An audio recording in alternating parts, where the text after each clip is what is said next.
ಜಿಲ್ಲೆಯಾದ್ಯಂತ ಕಳೆದ 2 ದಿನಗಳಿಂದ ಮಳೆ ಸುರಿತಾ ಇದೆ. ಕಾವೇರಿ ನದಿ ಬೋರ್ಗರೆದು ಹರಿತಾ ಇದೆ. ನಿನ್ನೆ ಜಿಲ್ಲೆಯಲ್ಲಿ ಮಳೆಯ ಪ್ರಮಾಣ ಸ್ವಲ್ಪ ಕಡಿಮೆಯಾಗಿದ್ದರೂ ಕಾವೇರಿ ನದಿ ಮಾತ್ರ ಎಲ್ಲೆ ಮೀರಿ ಹರಿತಾ ಇದೆ. ಪರಿಣಾಮವಾಗಿ ಮಡಿಕೇರಿ ತಾಲೂಕಿನ ಮೂರ್ನಾಡು ಸಮೀಪದಲ್ಲಿ ಬಲಮುರಿಯಲ್ಲಿ ಕಾವೇರಿ ನದಿ ಎಲ್ಲೆ ಮೀರಿ ಹರಿತಾ ಇದೆ.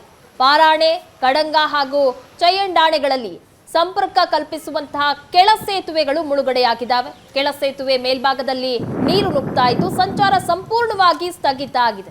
ಕೆಲ ಮನೆಗಳು, ಬಲಮುರಿಯಲ್ಲಿರುವಂತಹ ದೇವಾಲಯವೂ ಸಹ ನೀರಿನಿಂದಾಗಿ ಆವೃತವಾಗುವಂತಹ ಸ್ಥಿತಿ ಎದುರಾಗಿದೆ.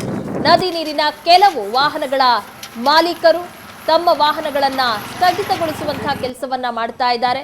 ಇನ್ನು ಹಲವು ಕಡೆಗಳಲ್ಲಿ ಕಾವೇರಿ ನದಿ ಎಲ್ಲೆ ಮೀರಿ ಹರಿತಾ ಇರೋದ್ರಿಂದಾಗಿ ಜನರು ಅದನ್ನ ನೋಡೋದಕ್ಕೂ ಸಹ ನದಿ ತಟಕ್ಕೆ ಬರ್ತಾ ಇರುವಂತಹ ದೃಶ್ಯಗಳು ಕಂಡು ಬರ್ತಾ ಇದೆ.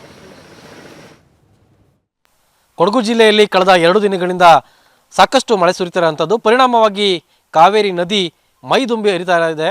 ಸೊ ಈಗ ನಾನೀಗ ಮಡಿಕೇರಿ ತಾಲೂಕಿನ ಬಲಮುರಿಯಲ್ಲಿ ಇರುವಂತಹದ್ದು. ಬಲಮುರಿಯಲ್ಲಿ ನೀವು ನೋಡ್ತಾ ಇದ್ದೀರಿ, ಕಾವೇರಿ ನದಿ ಮೈದುಂಬಿ ಹರಿತಾ ಇರುವಂಥದ್ದು ಕೂಡ ನೀವು ನೋಡ್ತಾ ಇದ್ದೀರಿ. ಮಧ್ಯಭಾಗದಲ್ಲಿ ಒಂದು ಸೇತುವೆ ಇತ್ತು, ಅಂದರೆ ಈ ಮೇಲ್ಭಾಗದ ಸೇತುವೆ ಏನಿದೆ ಅದರ ಕೆಳಭಾಗದಲ್ಲೇ ಒಂದು ಕೆಳ ಸೇತುವೆ ಇತ್ತು. ಅದು ಪಾರಾಣೆ ಹಾಗೂ 4 ರಸ್ತೆ ಹೀಗೆ ಕೆಲವು ಊರುಗಳಿಗೆ ಸಂಪರ್ಕವನ್ನು ಕಲ್ಪಿಸಿದಂತಹ ರಸ್ತೆ ಸಂಪೂರ್ಣವಾಗಿ ಮುಳುಗಡೆ ಆಗೋಗಿದೆ.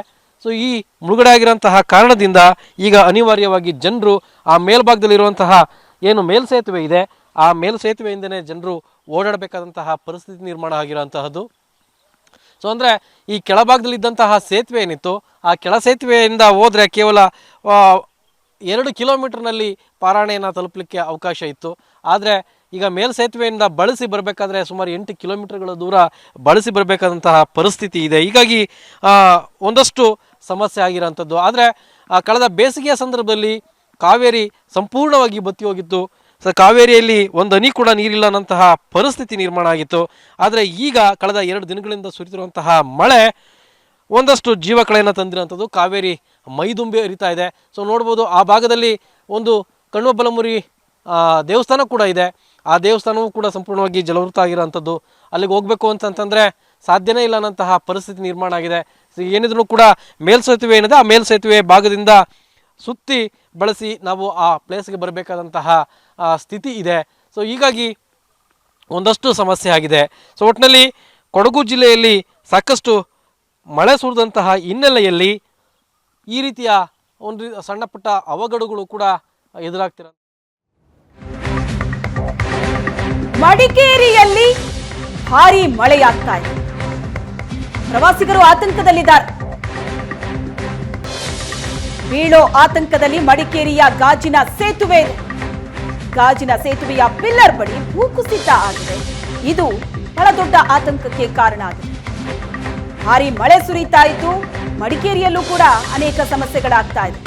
ಗಾಜಿನ ಸೇತುವೆ ಏನಿದೆ ಅದು ಬೀಳೋ ಹಂತದಲ್ಲಿದೆ. ಯಾಕಂದ್ರೆ ಆ ಸೇತುವೆಯ ಪಿಲ್ಲರ್ ಬಳಿ ಭೂಕುಸಿತ ಆಗಿದೆ. ಹಾಗಾಗಿ ಗಾಜಿನ ಸೇತುವೆಗೆ ಪ್ರವಾಸಿಗರನ್ನ ನಿರ್ಬಂಧಿಸಲಾಗಿದೆ. ದೃಶ್ಯದಲ್ಲಿ ನೋಡ್ತಾ ಇದ್ದೀರಿ ನೀವು, ಪಿಲ್ಲರ್ನ ಕೆಳಭಾಗದಲ್ಲಿರುವಂತಹ ಮಣ್ಣು ಕುಸಿತಾ ಇದೆ ಮಳೆಯಿಂದಾಗಿ. ಮಡಿಕೇರಿಯಲ್ಲಿ ನಿರಂತರವಾಗಿ ಮಳೆ ಸುರಿತಾ ಇದೆ. ಅಲ್ಲಲ್ಲಿ ಒಂದಷ್ಟು ಅವಘಡಗಳಾಗ್ತಾ ಇದೆ. ಗಾಜಿನ ಸ್ಕೈ ವಾಕ್ ನೋಡ್ತಾ ಇದ್ದೀರಾ.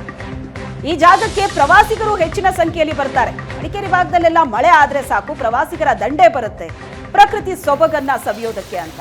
ಆದ್ರೆ ನಿರಂತರವಾಗಿ ಸುರಿತಾ ಇರೋ ಮಳೆಯಿಂದಾಗಿ ಸಾಕಷ್ಟು ಅವಾಂತರಗಳು ಕೂಡ ಆಗ್ತಾ ಇದೆ. ಈಗ ಸ್ಕೈ ವಾಕ್, ಗಾಜಿನ ಸೇತುವೆ ಏನಿದೆ ಅಲ್ಲಿ ನಿರ್ಬಂಧವನ್ನ ಹಾಕಲಾಗಿದೆ ಪ್ರವಾಸಿಗರಿಗೆ. ಯಾಕಂದ್ರೆ ಅದು ಬೀಳೋ ಹಂತದಲ್ಲಿದೆ. ಆ ಕಾರಣಕ್ಕಾಗಿ ವರುಣನ ಅಬ್ಬರ ಮುಂದುವರೆದಿದೆ.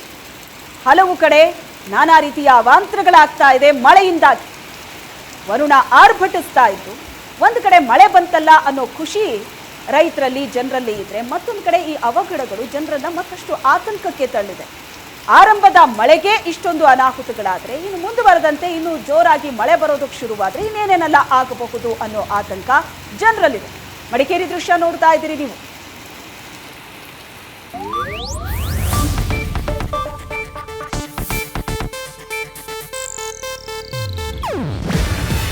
ಇದು ಏಷ್ಯಾನೆಟ್ ನ್ಯೂಸ್ ನೆಟ್ವರ್ಕ್ ಪ್ರಸ್ತುತಿ.